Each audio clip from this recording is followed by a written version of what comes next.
perfect example of everything good Folsom High School has to offer.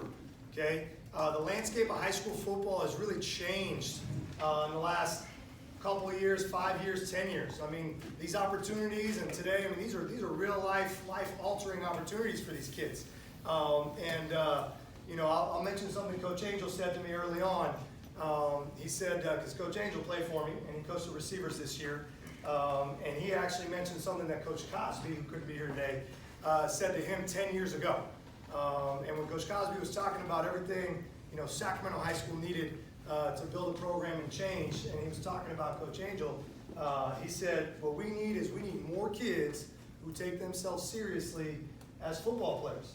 And everything that represents in the classroom, everything that represents in the weight room, everything that represents on campus, everything that represents at home with your parents, in the community, we need more kids like that. And like funny, 10 years later, Coach Angel was like, I mean, it's like he was talking about Cam. And Cam showed up senior year, you know what I mean? And he showed up eager, you know what I mean? Our program had just come off back-to-back state championships, and all these guys going to big-time schools, and it's monotonous, and it's tedious work, and it's tireless work. It never ends. You guys know, you guys are all here doing it. And he came in, and he just had a fresh energy about him. He took the initiative. I mean, he was here to get his. He was trying to put it in, and he got better every day.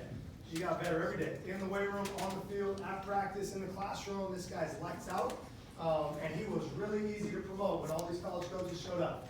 Because there was a lot of transition. There was a new coach and new kids and what's going on. And Cam was at the forefront of all those conversations.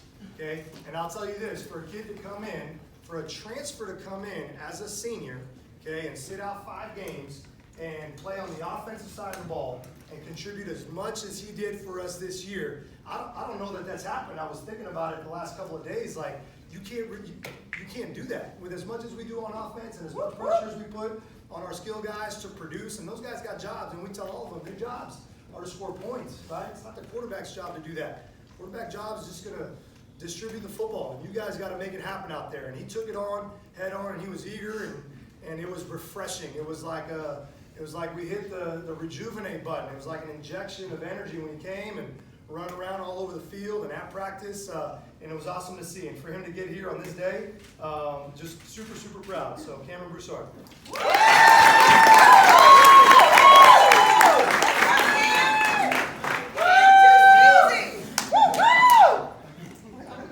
First and foremost, I'd like to thank my mom for always being in my corner and always sticking out with me and making the sacrifices that she's made over these years throughout my journey in life.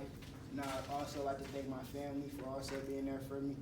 And I'd also lastly like to thank all the coaches that coached me and basically just transferred me and basically made me to the player who I am today. But within that being said, I'd like to say the place I've been committed for the 4 years of my life.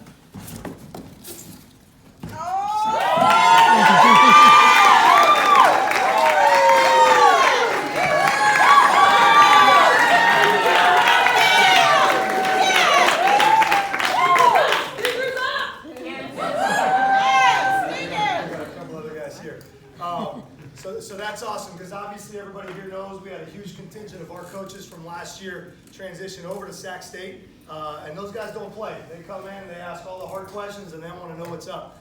They want to know what's up with this kid, Cameron Broussard, and they're looking forward to everything he's doing there in that program for the next couple years. So usually at the end of this, it's like a ceremonious deal.